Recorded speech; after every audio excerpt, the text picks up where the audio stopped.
नमस्कार विद्यार्थी मित्रांनो मी प्राध्यापक डॉक्टर वैभव इंगळे. मित्रांनो, LLB 3 इयरचं कॅप रजिस्ट्रेशन सुरू आहे. बऱ्याचशा विद्यार्थ्यांचं कॅप रजिस्ट्रेशन कंप्लीट झालेलं आहे. त्यांचे डॉक्युमेंट देखील व्हेरीफाय झालेले आहेत. आणि मग आता विद्यार्थी विचारतायत की सर, कॉलेज ऑप्शन केव्हा भरायचे आणि ते कसे भरायचे? तर मित्रांनो, हे कॉलेज ऑप्शन केव्हा भरायचे आहेत, कसे भरायचे आहेत, कुठे भरायचे आहेत, याविषयीची सविस्तर माहिती आज आपण या व्हिडिओमध्ये पाहणार आहोत. मित्रांनो, व्हिडिओ सुरू करण्यापूर्वी तुम्ही जर चॅनलला नवीन असाल तर चॅनलला सबस्क्राईब करा, आपल्या टेलिग्राम आणि व्हॉट्सअप चॅनलला जॉईन करा. असेच नवीन माहितीपूर्ण अपडेट तुम्हाला मिळत राहतील. तर आता सुरू करूया व्हिडिओ.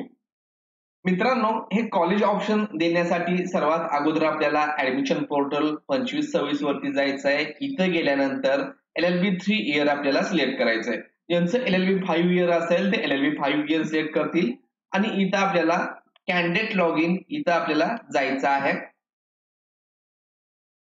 कॅन्डिडेट लॉग इन मध्ये गेल्यानंतर आपल्याला इथं साइन इन करायचं आहे. आपला रजिस्टर्ड ईमेल आयडी आणि पासवर्ड टाकून साइन इन या बटनावरती क्लिक करायचं आहे.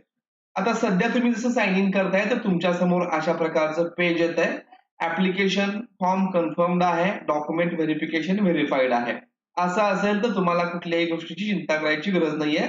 परंतु पार्शियली वगैरे व्हेरीफाईड असेल किंवा रिजेक्टेड असेल, असा काही रिमार्क आला असेल तर तुम्ही या डॉक्युमेंटच्या ठिकाणी जाऊन चेक करू शकता की नेमकं हे कशामुळे असं झालेलं आहे. इथं तुम्हाला व्हेरीफाईडच्या ठिकाणी काहीतरी रिझन दिलेलं असेल आणि समोर त्याचं कमेंटमध्ये रिझन असेल की तुम्हाला काय ऍक्शन घ्यायचे, त्यानुसार ते करून घ्या. मग आता ऑप्शन फॉर्म केव्हा सुरू होणार आणि ते कसे भरायचे हे आपण पाहूयात.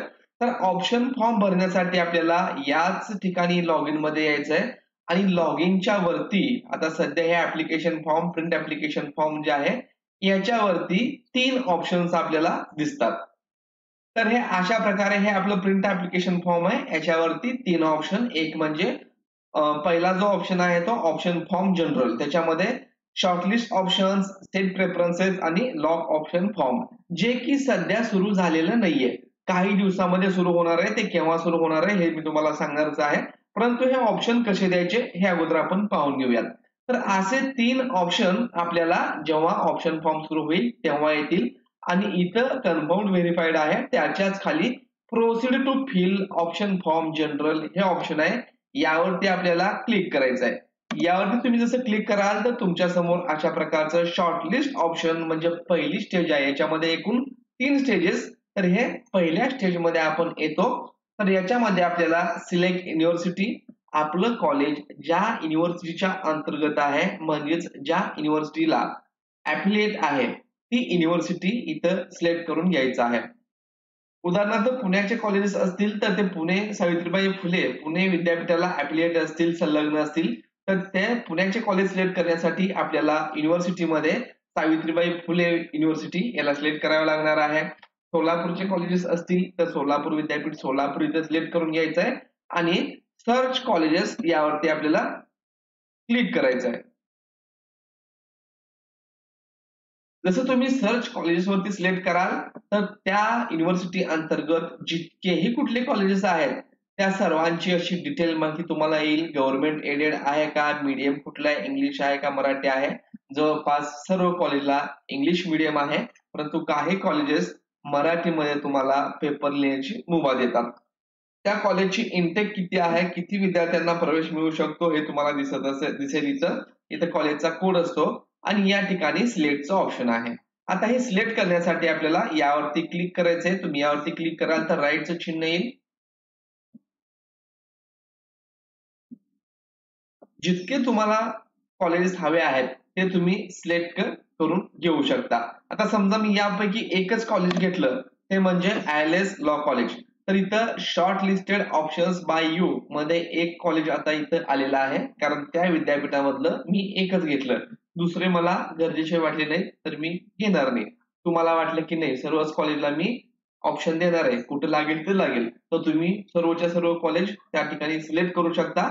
त्या सर्वांची लिस्ट तुम्हाला इथं एकाखाली एक दिसून जाईल. आता हे झालं एका युनिव्हर्सिटी मधलं.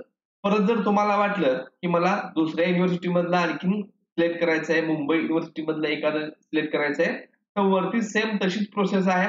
वरती युनिव्हर्सिटी चेंज करायची पुणे युनिव्हर्सिटीच्या ऐवजी मुंबई युनिव्हर्सिटी किंवा सोलापूर युनिव्हर्सिटी, नांदेड युनिव्हर्सिटी ते सिलेक्ट करून सर्च केल्यानंतर त्या विद्यापीठामधील संलग्नित कॉलेजेसची लिस्ट तुम्हाला येईल.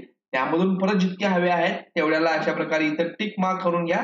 त्यांची लिस्ट तुम्हाला इथे येईल आणि फायनली तुम्ही किती शॉर्टलिस्ट केलेले आहेत ते इथं आकडा दिसून जाईल. त्यानंतर सेव्ह अँड नेक्स्ट या बटनावरती करायचंय.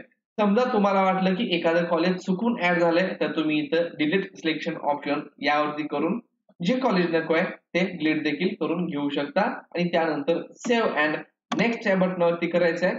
सेव्ह अँड नेक्स्ट या बटनावरती केल्यानंतर मित्रांनो तुम्ही येताय आता सेट प्रेफरन्सेस म्हणजेच दुसऱ्या स्टेप मध्ये. आता इथं काय करायचंय आपल्याला, आपण 2, 4, 10, 20, 1, 5, 50 जितके काही कॉलेजेस निवडलेले आहेत त्यापैकी आता आपल्याला पसंती क्रम द्यायचा आहे. ही स्टेज सर्वात महत्वाची आहे. जसं आपल्या ताटामध्ये जेवण आल्यानंतर सर्वात आवडता पदार्थ आपण अगोदर खातो त्याप्रमाणे इतक्या कॉलेजेसमध्ये कुठलं तर कॉलेज तुमच्या आवडीचं असतं. तिथं नाही मिळालं तर मग दुसरा आपण चॉईस देतो. तिथं नाही मिळालं तर तिसरीकडे करण्याची इच्छा असते. मग ज्या कॉलेजला तुम्हाला कन्फर्म 100% ऍडमिशन घ्यायचं आहे त्यावरती सर्वात अगोदर तुम्हाला फक्त क्लिक करायचे. जसं तुम्ही इथं क्लिक कराल तर त्याच्या समोर 1 नंबर येईल. त्यानंतर 2 नंबर ज्याला द्यायचा आहे त्याच्या समोर क्लिक करायचंय, त्याला ऑटोमॅटिक 2 नंबर पडेल. त्यानंतर तुम्हाला वाटलं की या कॉलेजला 3 नंबर द्यायचा आहे, या असा बॉक्स असेल त्यावरती क्लिक करा. 3 नंबर, 4 नंबर, 5 नंबर म्हणजेच जिथं तुम्हाला सर्वात अगोदर ऍडमिशन पाहिजे त्या सेट प्रेफरन्सच्या लिस्टमध्ये तुम्ही अगोदर क्लिक करणार आहात. इथे मात्र तुम्हाला काळजी घेण्याची गरज आहे. समजा तुम्ही चुकून कुठल्या तरी उगीच काही विचार न करता जसे कॉलेज आलेले आहेत तसं टिक करत गेलात आणि 1 नंबरला अनएडेड जिथं तुम्हाला ऍडमिशन घ्यायचं नाहीये ते कॉलेज 1 नंबरला प्रेफरन्सला गेलं आणि तिथं नंबर लागला तर तुम्हाला नंतर ऍडमिशन तिथंच घ्यावं लागतं. नसेल तर 4th कॅप राऊंड मध्ये डायरेक्टली जर कुठं जागा शिल्लक असतील तर दुसऱ्या कॉलेजेसमध्ये ऑप्शन फॉर्म भरता येतो. अन्यथा तुम्हाला ऑप्शन फॉर्म भरता येत नाही. तुमचं वर्ष वाया जाऊ शकतं. त्यामुळं इथं प्रेफरन्स देत असताना ज्या कॉलेजला तुम्हाला प्रायोरिटी आहे, पसंती आहे त्यानुसार प्रेफरन्स द्यायचे आहेत आणि प्रेफरन्स देऊन झाले की या ठिकाणी सेव्ह अँड नेक्स्ट यावरती तुम्हाला क्लिक करायचंय. समजा तुमच्याकडून चुकून इथं क्लिक करत असताना मला याला 2 नंबर 1 नंबर द्यायचे होतं पण 2 नंबर झाले तर रिसेट प्रेफरन्सेस करून पुन्हा एकदा तुम्ही हे प्रेफरन्स देऊ शकता आणि व्यवस्थित प्रेफरन्स दिले, तुमची खात्री झाली, त्यानंतर सेव्ह अँड नेक्स्ट या बटनावरती क्लिक करा. तुमच्या समोर आता तुम्ही लॉक ऑप्शन फॉर्म या 3rd स्टेज मध्ये आलेला आहात. जितके कॉलेजेस तुम्ही सिलेक्ट केलेत आणि त्यांना प्रेफरन्स नंबर कुठल्या कॉलेजला 1 नंबर दिलाय, कुठल्या कॉलेजला 2 नंबर दिलाय, कोणत्या कॉलेजला 3 नंबर चॉईस दिलाय, असे हे प्रेफरन्सेस इथे तुमचे दिसतील आणि समोर कॉलेजचं नाव दिसेल. आता मग प्रेफरन्स किती द्यावेत, किती कॉलेज चॉईस करावेत याला लिमिट नाही. जवळपास 150च्या आसपास हे एकूण कॉलेजेस आहेत. तुम्ही 150च्या 150 ऑप्शन देऊ शकता किंवा मिनिमम 2 देखील देऊ शकता. मिनिमम 1 किंवा 2 देणं गरजेचं आहे आणि जास्तीत जास्त तुम्ही जितके आहेत ते सर्व देऊ शकता. 4च द्यायला पाहिजेत, 10च द्यायला पाहिजेत असं कुठल्याही प्रकारचं रिस्ट्रिक्शन्स नाहीये. आणि मग हे आपला ऑप्शन फॉर्म आल्यानंतर, समरी आल्यानंतर इथं आपल्याला सर्वात महत्वाचं या चेकबॉक्स वरती टिक करायचं आहे आणि कन्फर्म ऑप्शन फॉर्म केल्यानंतर तुमचा ऑप्शन फॉर्म हा लॉक होणार आहे.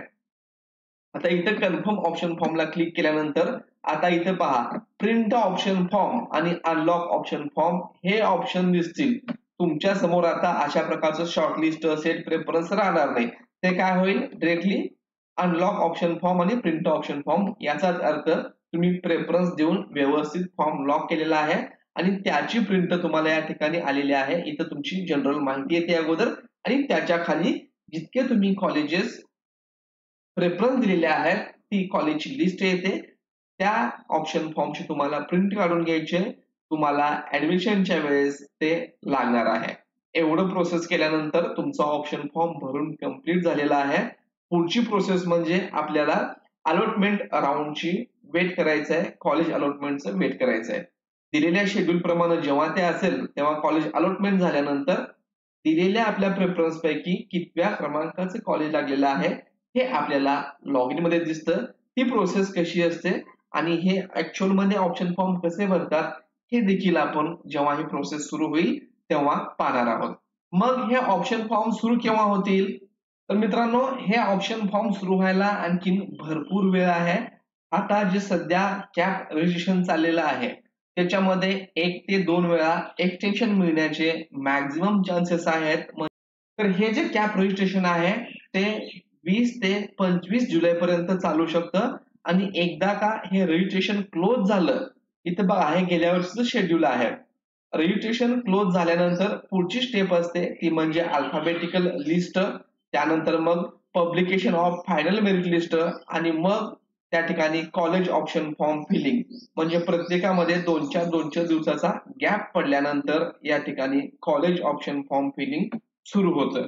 म्हणजेच आपलं या मंथच्या एंडला ऑप्शन फॉर्म सुरू होण्याची शक्यता आहे. जसे हे कॉलेज ऑप्शन फॉर्म स्टार्ट होतील तुम्हाला आपल्या चॅनलद्वारे इन्फॉर्म केलं जाईल. त्यासाठी चॅनलला नवीन असाल तर चॅनलला सबस्क्राईब करून घ्या, तुमच्या मित्रांना शेअर करा. धन्यवाद.